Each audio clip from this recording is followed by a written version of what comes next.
Whether you're a coach or not, I think that these skills of coaching are essential for us today in these challenging times. And as we get to ask better questions and listen and be more present and engaging with people, we're able to solve problems and connect. I want to share some of the highlights with you. I think you'll really like it.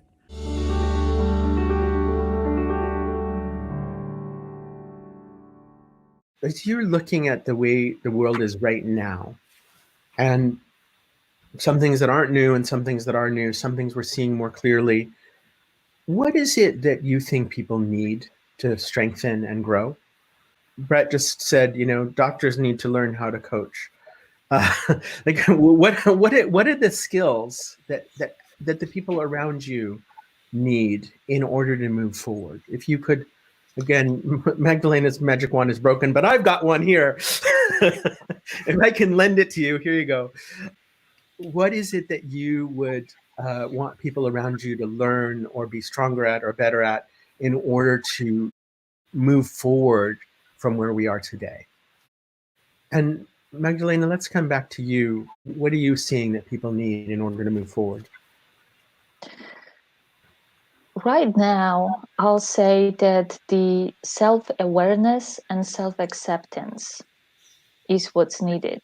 Because first of all, for a coach or for any individual, just coming close to your emotions and recognizing them, acknowledging them, and just accepting them for what they are. That's the first step to move forward. I remember talking to a very good friend of mine who's a coach.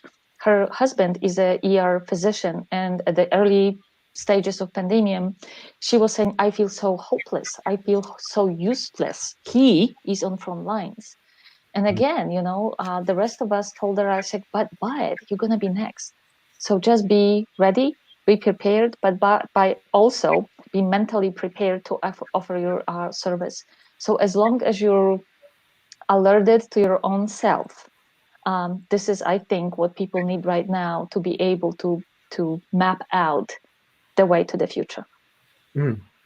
Well, it's interesting. Obviously, we have a very biased group here who's chosen to be in this show with us. But just looking at some of the comments and how people are talking about really these emotional intelligence capabilities.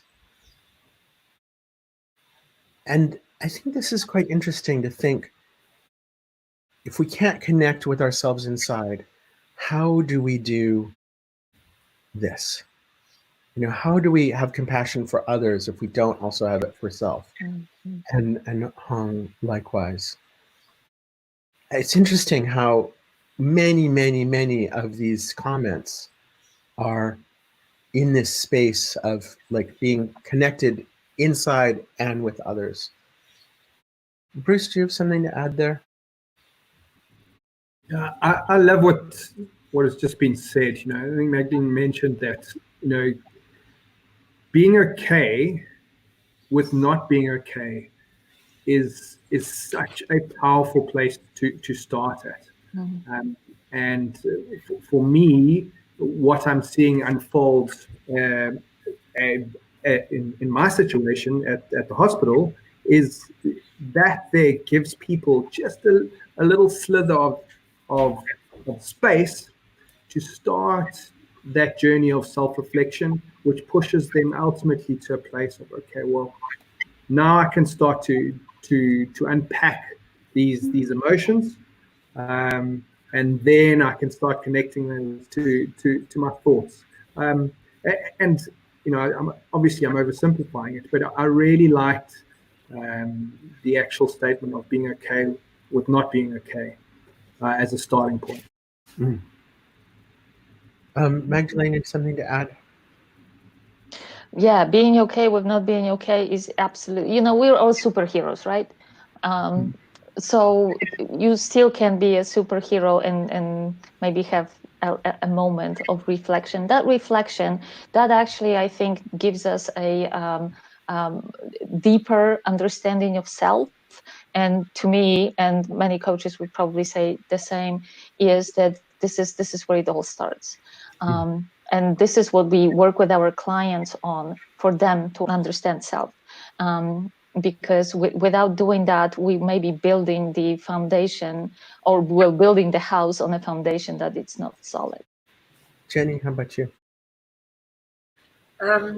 Well, yeah, I can't disagree with what people have said and what your the comments from people who are watching have said as well. It obviously does always start with empathy and self-understanding. I would say once you get a measure of that, the thing that I think is absolutely critical is to help people acquire better skills of managing conflict. And I think what's happened during the lockdown is a lot of people have discovered that their relationships are not as robust as they thought they were. And they are falling out with their partners, with their kids, and they don't know what to do. They don't have basic conflict management skills. Now, obviously, it does start with self-awareness, but then you go on to other awareness. And I think that's where what we learn as coaches is the absolutely fundamental thing is you cannot change other people. The only person you can change is yourself. And a huge amount of our effort goes into trying uselessly, pointlessly, trying to change other people when it's impossible. And I think that's the art of being a coach, is how to accept that you can't change the client, but you can ask questions which enable them to change themselves.